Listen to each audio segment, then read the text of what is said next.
Hello my dear writers and other types of creators, how's your broken projects going?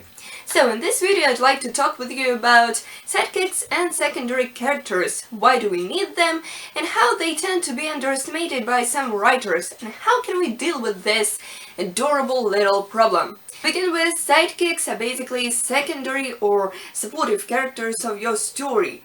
These can be friends, family, lovers, or let's say not main antagonists of the story.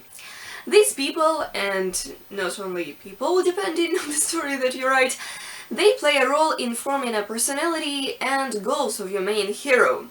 They can change him, her for better or worse through conversations and situations that take place in the story itself. This way forming life experience of the main hero, which is quite important, that can, let's say, harden or soften the personality, the character of this main hero, you know. Basically, sidekicks, secondary characters, they are some sort of basis of your main hero, which is quite important to make a great, amazing character and story itself in general.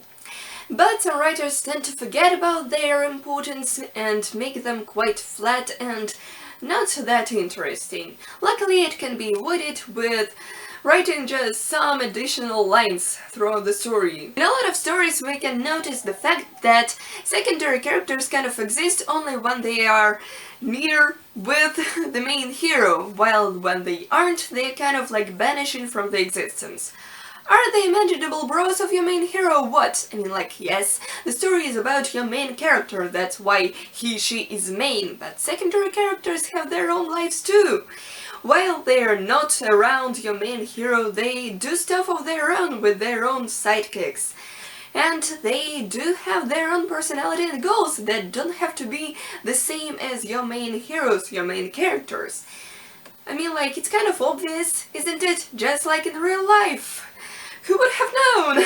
Now the problem is that a lot of writers tend to create their main hero better in everything than everybody around him, her. Like, he, she is a freaking sunshine and all around walking a life perfection. First of all, you must never make your main hero perfect in everything, generally perfect. And secondly, it's just not realistic.